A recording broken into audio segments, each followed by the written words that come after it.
Hi dear students, welcome to Department of Chemistry, KTHM College, Nasik. So student, in our previous lecture, we discussed about the hydrosphere. The hydrosphere includes all the water resources present on the earth surface. It includes the rivers, lakes, oceans, streams, ponds, etc. etc. Now today we are going to start our discussion about the water pollution.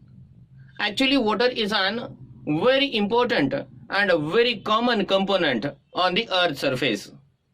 We can say that water is an most essential component on the earth surface because the life of living organisms start from the water, and even there are many more plants and animals which can survive only in water, and therefore it is a most important component.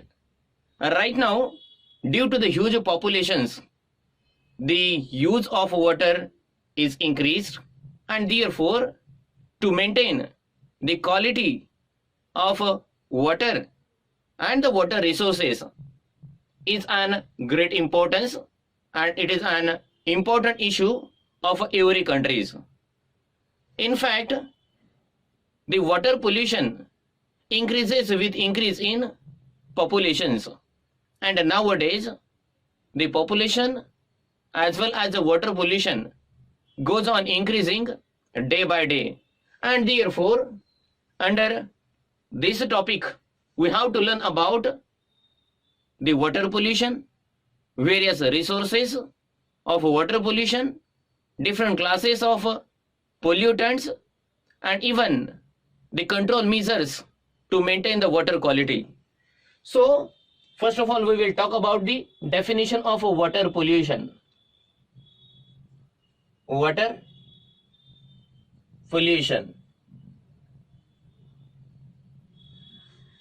the addition of a sewage, industrial effluents, unwanted material, or you can say the objectionable material, which results in considerable degradation of water quality, is known as water pollution.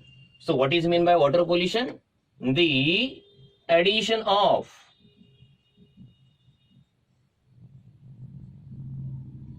sewage, industrial effluents,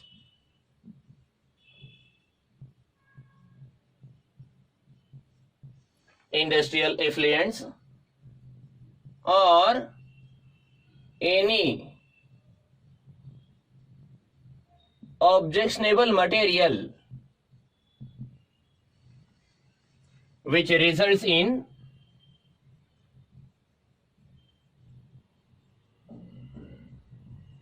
miserable degradation of water quality.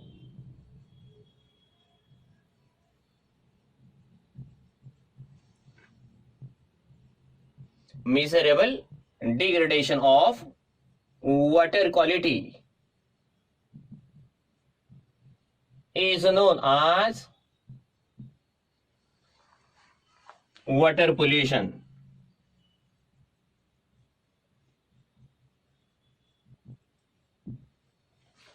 In fact, the quality of surface water is of two main concerns: the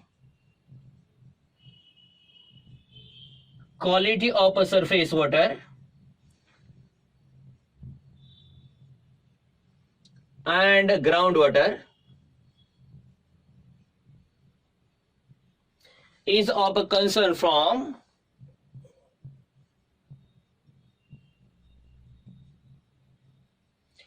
two point of views.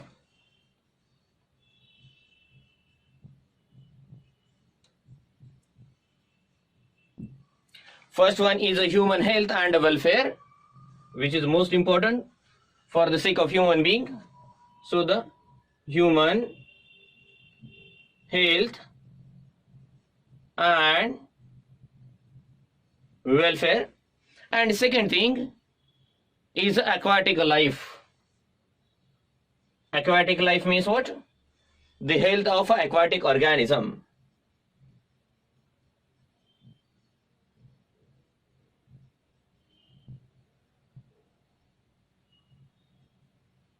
Health of aquatic organism. We call it as an ecosystem. We call it as an ecosystem.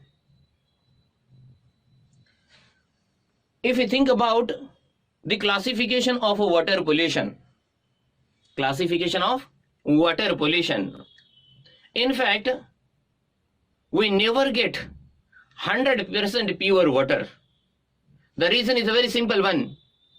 Because every water, it may be from ocean, from river, from lakes, from ponds, or from any stream, is in contact with the atmosphere. Atmosphere contains various gases. Most of the gases are soluble in water. For example, oxygen gas, carbon dioxide gas, sulfur dioxide gas, etc., etc. And therefore, obviously, water will be contaminated by such a type of gases. Second thing is that in water bodies, means ocean, river, lakes, ponds, streams, etc., the water is in contact with the sediment. Sediment is nothing but the lower layers of a fine particle, semi-fine particle, or coarse minerals. We will discuss about the sediments later on. My intention is to tell you that from the upper side, the water is in contact with the atmosphere, and from the lower side, it is in contact with the sediments. Sediment contains a number of minerals, and therefore, these minerals get transferred into the water, and obviously water gets contaminated by these minerals. No doubt, sometimes the minerals may be helpful for the help of both ecosystem, means the aquatic organism, as well as a human being. But we never get 100% pure water. And therefore, it is a great need to have a better quality water as per as the need of increasing populations. And therefore, the water is classified into the different classes. Before discussion about the classification of water, we will think about the various ways how we will detect the contamination of water, how we will decide the pollution of water. You just note this data so that we will proceed towards the second point, that is the detection of pollution of water. Now we will talk about some indication of water pollution. Some indications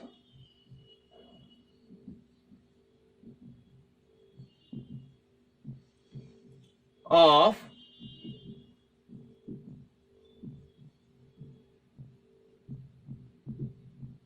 pollution of water. How we will indicate the pollution of water? Very first thing is unpleasant taste of drinking water. First thing is the unpleasant taste of drinking water. Obviously, unpleasant taste is the result of presence of unwanted, objectionable material in the water. Second thing, the disagreeable odor from the water.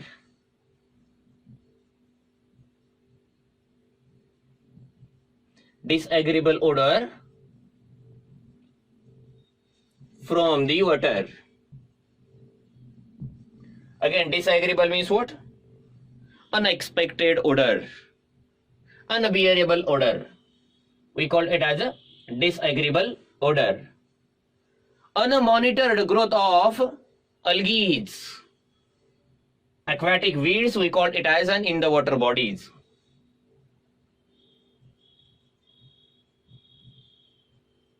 Unmonitored growth of weeds in water bodies, such as algae, fungi, etc. Obviously, the growth of algae will never take place in impure water. It is possible only when the water is contaminated. So it is also one of the indication of a pollution of a water. Now the fourth one is decrease in the number of fish in a fresh water. Decrease in number of fishes in a fresh water. Decrease in number of fishes indicates that this water is not suitable for their survival. Obviously the number will decreases, so it is also one of the indication. Next one is oil and grease floating on the surface of water body. Oil and greases floating on the surface of water bodies.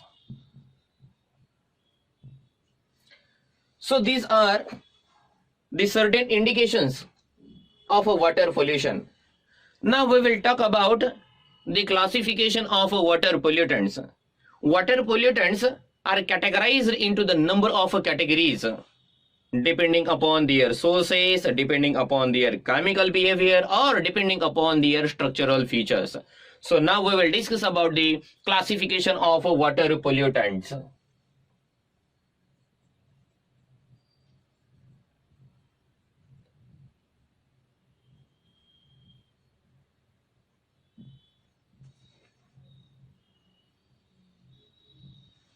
Classification of water pollutants. So the first class of water pollutant is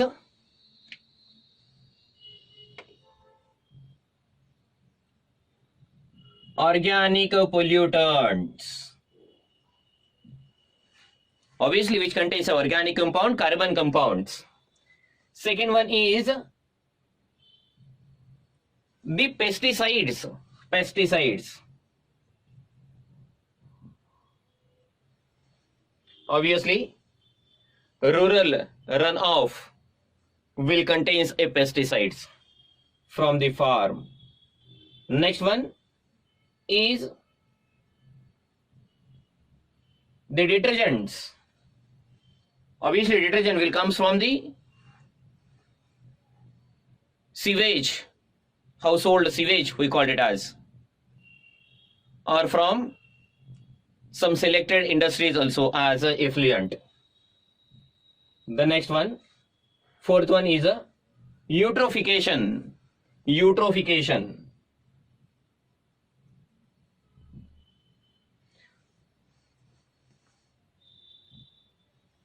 We call it as algal nutrition.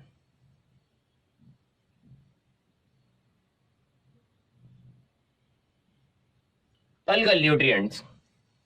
Fifth one is marine pollution.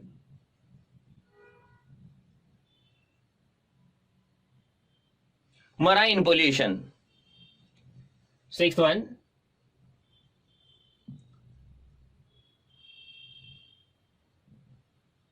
oil pollution. That is spilling of oil on the water bodies. Obviously, it will float on the surface and it will cause a separate layer.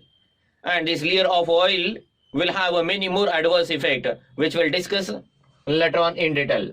Next one is inorganic pollutants. Inorganic pollutants.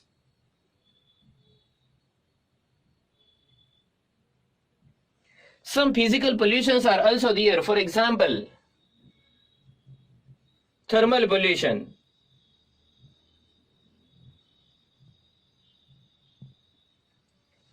Increase in temperature of water from the water body.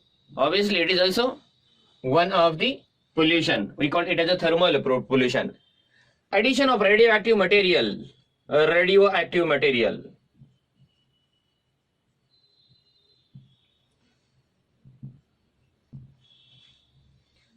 Mine runoff obviously will contain a radioactive component. They can be added into the common water bodies.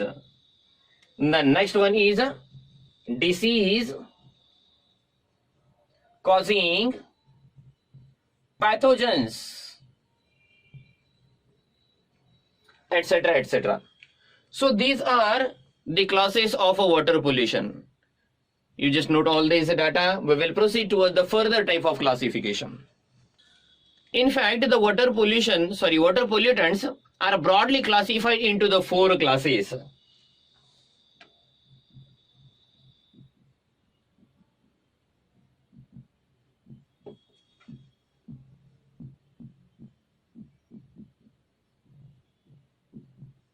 They are broadly classified into the 4 classes.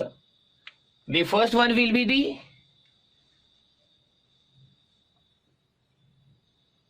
chemical, physical, physiological and biological classes are there.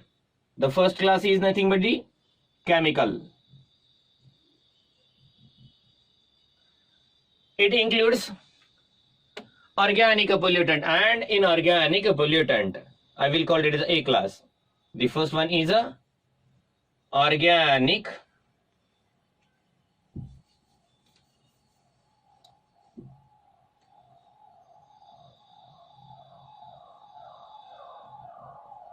pollutants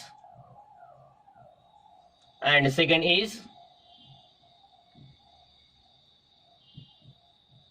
inorganic pollutants. Second class of water pollutant is the physical one. Physical.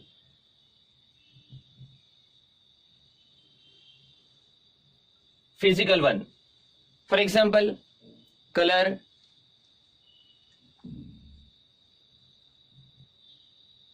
second one is odor, third one is a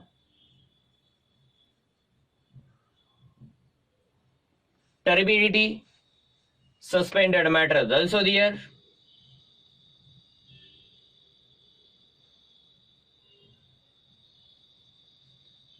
Then a radioactive element,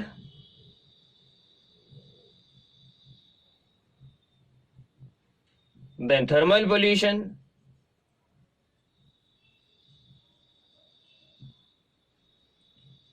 then froth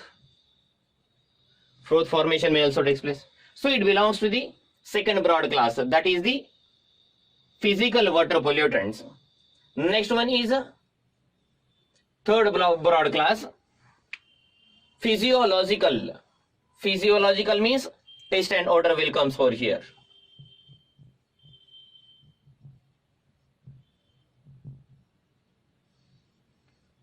It involves taste and odor. And the last one is a biological.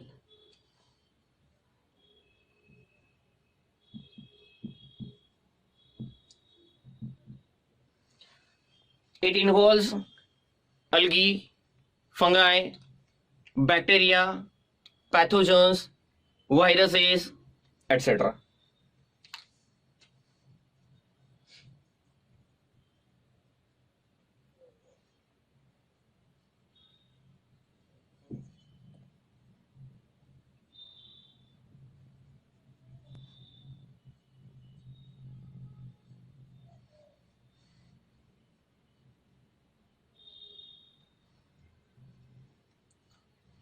So these are the 4 broad classes of water pollution.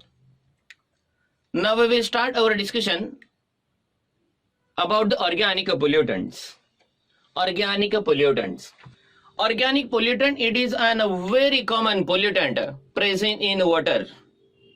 In fact, the organic pollutant is caused by some naturally occurring compounds such as carbohydrates, fats, vitamins, oils, etc. etc. So they are caused by some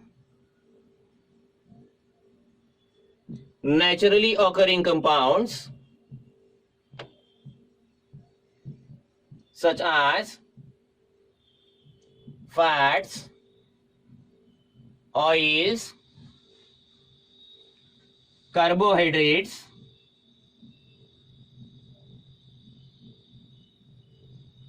as well as synthetic organic compounds.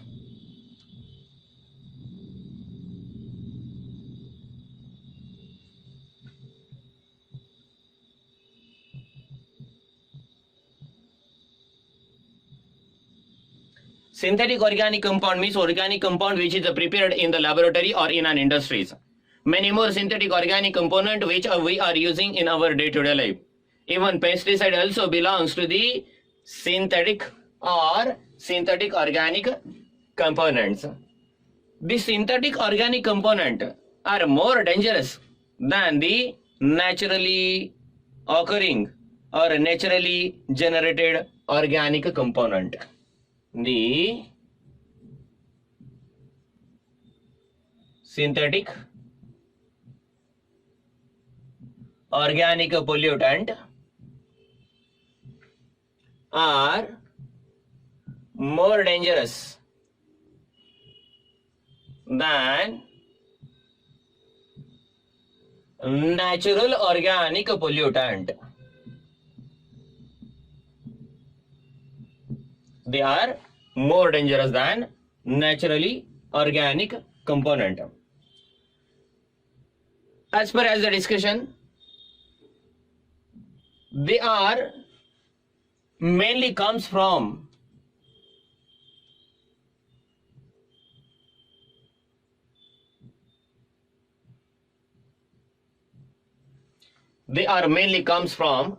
domestic waste, organic component, our food material, fat, oils, vitamins, carbohydrates.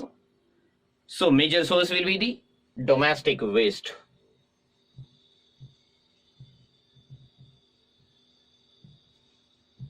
Second thing is the industrial effluent.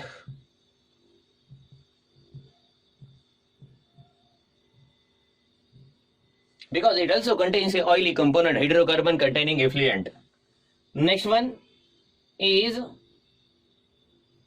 runoff, or we call it as a urban runoff.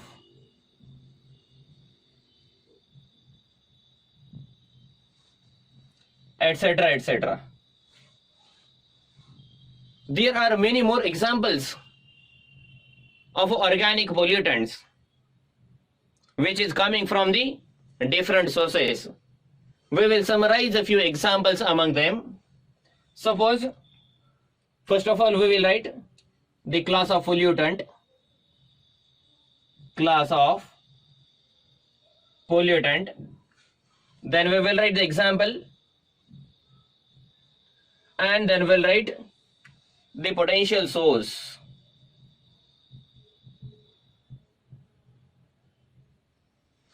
So first of all, we'll think about the proteins. It is one of the class. First class, proteins. Gelatin, keratin, casein are the example.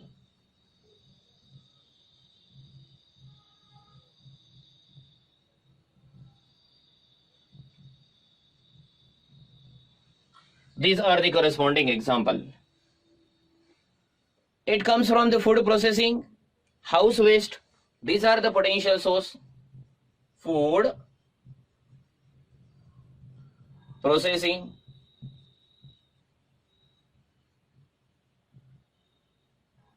house waste. These are the corresponding potential source. If you think second, that is the fats. For example, glycerol is one of the fat. Glycerol stearate is one of them.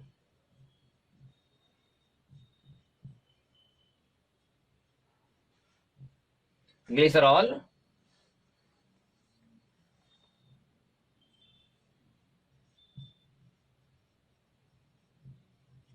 stearates, they comes from the fat refining.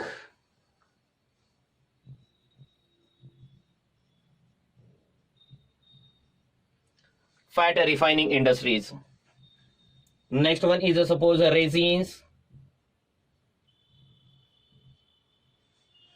umber, resins, etc. are the example.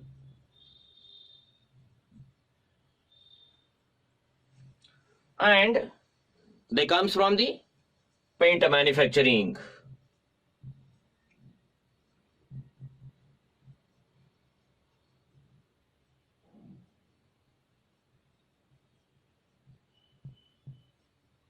Paint manufacturing. In addition to that, they also comes from textile industries.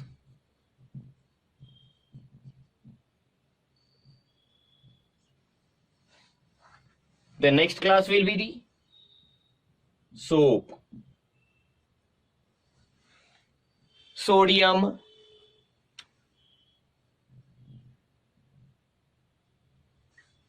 palmitate,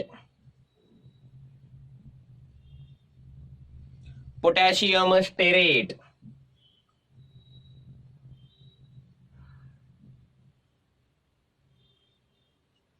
are the examples. It comes from the obviously laundry waste,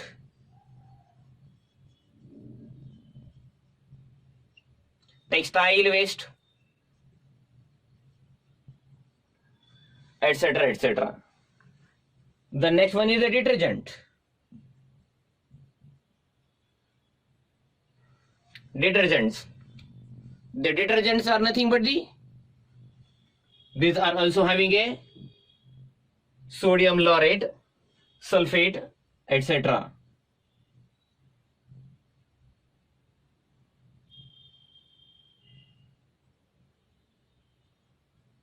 And they are also coming from laundry waste and textile wastes. Next one is the agrochemicals.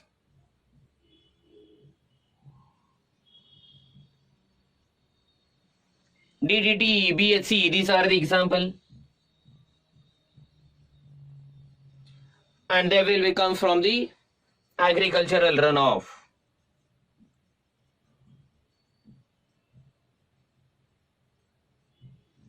These are the few examples which we have summarized over here as a class. Then the example, and these are the potential sources.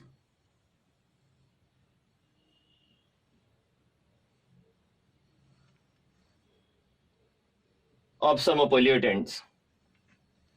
You just note all these data so that we will proceed towards the further discussion. When the organic pollutants are discharged into the water body, they undergoes a degradation by aerobic bacteria. When organic pollutant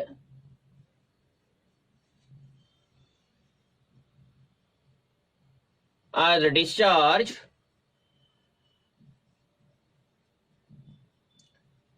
into water,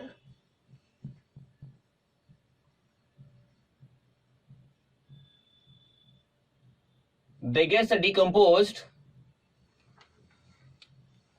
by aerobic bacteria.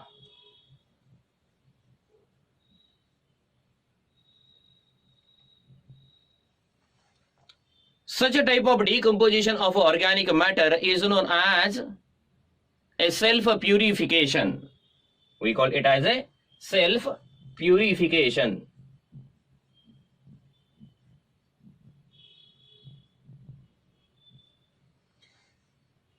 The aerobic decomposition means the decomposition by aerobic bacteria is a simple, easy and effective for the aliphatic organic components. However, there are certain aromatic organic pollutant, for example, just added through the detergents. Detergents are nothing but the aromatic organic pollutants. So it is a little bit difficult to degrade such aromatic organic pollutant with the help of aerobic bacteria. In fact, the self-purification process involves a number of reactions.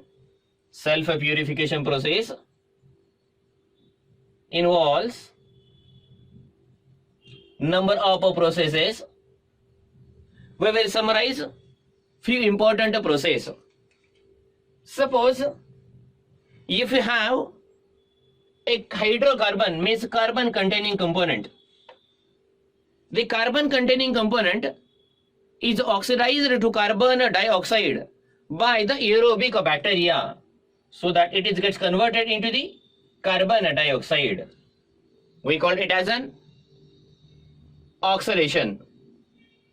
Along with that, some carbonates also form.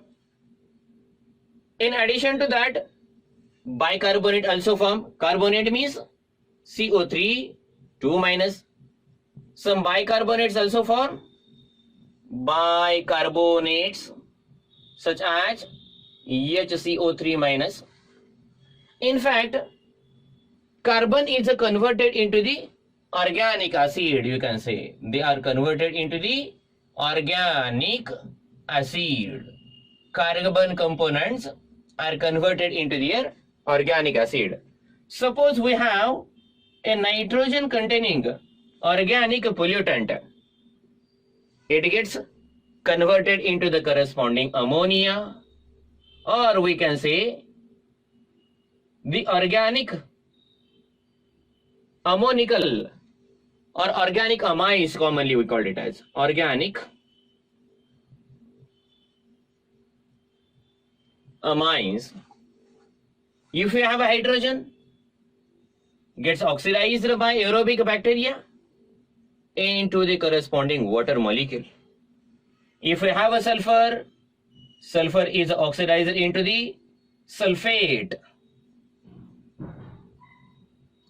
means SO4 2 minus, or sulfur containing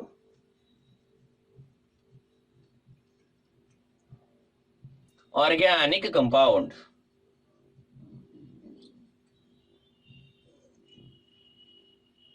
Sulfur containing organic compound. If we have a phosphorus, the phosphorus gets converted into the phosphates. Phosphate, it means that PO4 3 minus, or we can say phosphorus containing organic compounds. Phosphorus containing organic components. The above reaction takes place rapidly. All these reactions takes place rapidly. However, if our component means the organic pollutant containing a nitrogen, first of all, very fastly it gets converted into the ammonia, and this ammonia is then further oxidized slowly. Mind well, the first conversion will be the fast, and further oxidation of ammonia into the corresponding nitrate will take place slowly. The reaction will be the simple one, NH3. Oxidation reaction will take place. This is a slow reaction, and we will get the formation of NO2 minus or NO3 minus. This reaction is known as nitrification. This is your nitrification reaction. Actually, the presence of organic matter in water body is measured in terms of BOD, biological oxygen demand. The presence of organic matter is measured in terms of BOD, biological oxygen demand. We have already discussed about the BOD and COD. BOD is nothing but the amount of oxygen required for the degradation of organic matter by the bacteria within a stipulated period of time. We call it as a BOD.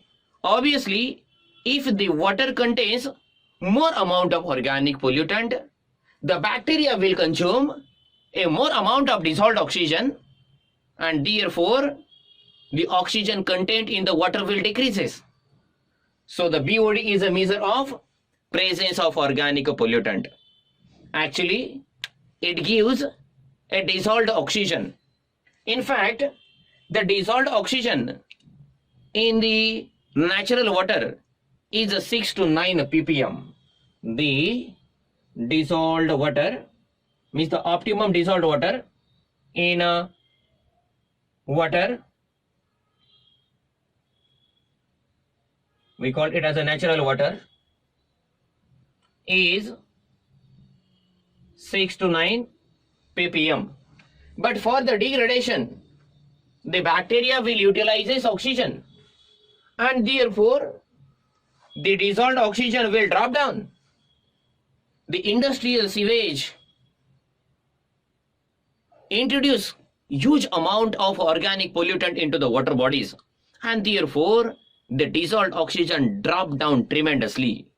And once the dissolved oxygen drop down tremendously, the aquatic life will get destroyed. The aquatic life cycle will be disturbed. The plants and animals are unable to survive at a low percentage of a dissolved oxygen. But most important thing is that nature has a key to revert the process. Nature has a backup, and therefore the another class of bacteria will charge up. It will take a charge. We call it as an anaerobic bacteria. At this stage, the anaerobic bacteria will take a charge. The anaerobic bacteria are those bacteria which grows in absence of oxygen, and they utilizes the oxygen from the oxygen containing organic species such as NO2 minus, NO3 minus. They utilize the oxygen from such a type of species and grows. Obviously, the dissolved oxygen will again try to maintain its optimum level or optimal level. So this is a phenomenon of organic pollutants. So if you wish to note it, you just take a screenshot. Okay, so student, I hope you enjoy the session. In this session, we covered the first pollutant, that is organic pollutant. Now we will stop here. In our next lecture, we will discuss about the inorganic pollutant. Then we'll proceed towards the pesticides and further pollutant, that is the detergent, soap, etc. So thank you very much.